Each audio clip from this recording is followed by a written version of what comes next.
Jehovah Shalom ti in afwa an tham pa khapai kha ka hulawa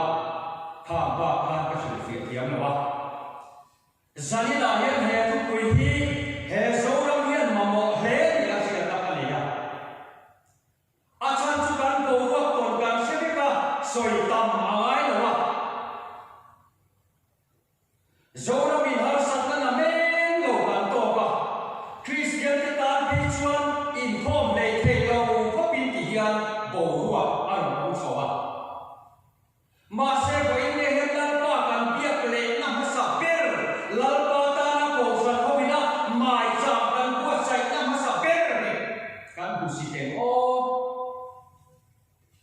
ko san committee kan ta in ti hian bia bina program man ani a he program a hian ko san mi pui te in form thei lo mai la enge kan bil wa hian lian per le Gideon chuan Israel fa te an sal tan le na se om ta ka huna man lai ban lal pa ne na mai cham an pu sai le na mun kha angai koi mo le tu tla zaina hian ko san mi pui te hian he ko kren kan ngai koi mo lo chuan kan fel tuai in karing tu na po hian a du te tan chuan he ko krema hian mi takin ma ni ka cha zola alo zong the ma ni sitting room a ko lo zong the zaina hian ko san ho kan ta in program gom ta KGP in apa he program hi lo mai ko mo turin ko san mi pui te chung kin te kan in song ta meu ani thu tam soi tu ka se lo wa ni ma se la sani nu la ya rin tu te kan in ngai tu na ta na cha ka ti chu lar pan video na Israel fa te ta chan siap na le mer ma la kan pluk le na pathian koi an soi le awa na kum sai dam har sa ta to a chan chu turin a thang ka zaina he ke ni ko he kan hun ton le kan har sa na to a hian lalpan inela ege soi ve ako san ho a hian lalpan ege soi pathian o kan se zaina ra hian in ngai to ila lalpa o kan se te Israel fa te kha se om an tua ka san chu chan chua le na om chu Gideon na mo ani tak me Zabina yan he program ho tin zero na tante he so ram ko pe le kan ko sana nge ko dia thara dia ni lo sa len se ko san na lo chan nen se la ko ta na lo bin se ke la tu dia tu nge mo pur le lalpan Gideon an ko tak mai chu na thok tu ra Gideon an ni ko sai me chu aro tu ko mai ho ama he me Gideon an ya ka chui pa chi na chuan Gideon an ya chuai sang thum le chi thum sa mi le sa thum ani chu mi te len chuan Israel fa te chan chuan na tuin mer ma be tuin chi thum le sa mi le sa thum Gideon na ho te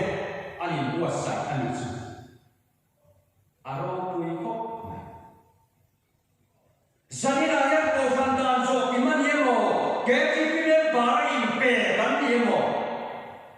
he ko yan he ko ai ron ko na ri thok ta takina kan ko lai dam na tu ya thok ila ti ro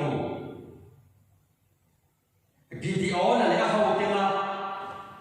an thok ta na hian zir tu tam ta kan ma se he zong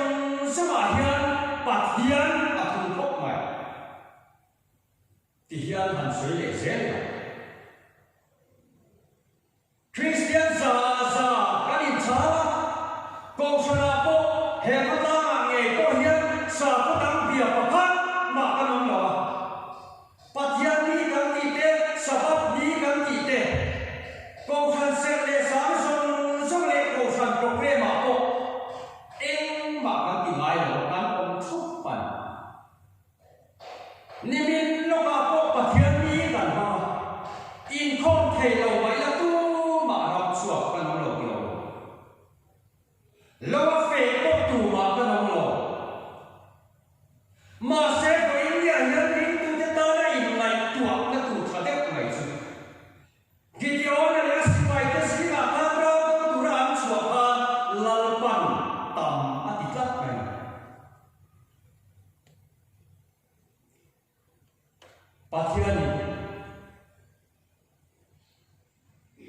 heng song hian ra in be ya in ne chuan in cha ko palan atika mai ni lo na he na chu ba ka athan ko i khan thiam lo ke man ka than sa kam che ke man ka thia sa kam che ati lalpan ra to tu hian ki ki ona le ho ke ka tam ati lu tu ka ke man ka thia sa kam che ati le tok mai ma se chu lalpa thiam na ma chuan eng chana nge lalpan ra to tu ra thia sa ka apom ti hi tun lai Christian ta hian in ngai ka ta cha ati chu kan i thu mai kan tam le tam lo lam ai mai lalpa ti le ti lo lalpa pom le pom lo ni hi akan koi mo tak e pathian in ti ona he na chu ho chuan thia tak tak mai chu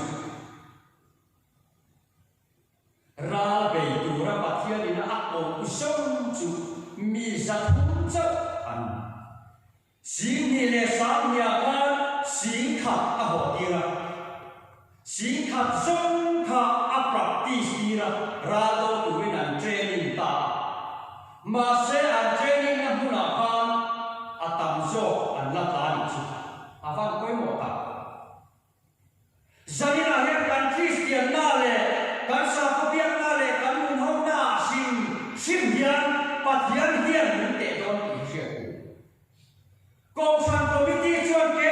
committee tan min la Kohhran committee chuan ni lai tu pui hom tu ma tan ko min la ke committee ko in group swai tu ma tan ko min kha building committee tu ko in ka din wa ta biakin in contract tu ko in ka din wa ta kan ti ma se heng song sama hian Gideon ko in ra to tu ra than thiam lo chuan zanina long bor tu te ko hian ka than thiam lo ang lo chu wa in la pa than ni koi mo tu la pa pom ni koi mo be kan ko in ho ke chuan ka pom vek ka ro bor ko ite ma se chu na mi na pom lo bi haum ta chu ba mi zanina ya Gideon nu na thang hian zil tu kan nei ta lam pan Gideon ne nai thang thiam lo ke man kan thiam sa kam che ti chu ta lam pa thiam tan hi mo zanin na hian na u ta kanom bu na i ngai ko te u sa trong kan te le na a practically na thiam ta lam pan chu chuyện tin nghe thìa Gideon hết ra đâu tu ra yon xuôi chua sông đi lùi xuôi thật tụi ông nó muốn xuôi thật tụi nó đi à chú ta chuan ăn tụi in ta nó không tệ đâu nhỉ à văn coi mỏ ta tụi này có về bộ ruột múc cá ở nhà Christian đen cái nghe cắn nhùn Gideon nó xin lỗi cái nhùn ta là con mà đi về nó cháu sẽ là quỷ nó hậu chuan cả về giờ này là những bộ ruột giờ lên bốc xì du in con thầy du trong trai thầy du bé theo thầy nó cũng là hiền mi mà lấy nó ta nó sẽ lên cả hôn cần man nó cũng là hiền practically la pan ni ke don chu ba ni sani na ya Gideon si pai ta la pan ke dan hi i ngai ko chia ma ching chia tu yan ya ka ya te bung bu a in te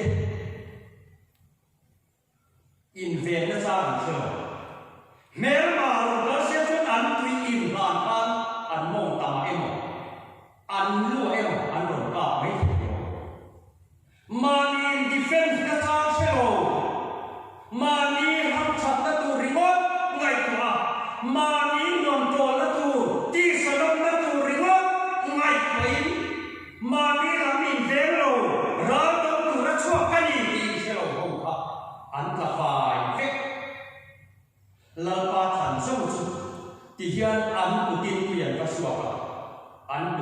hian an in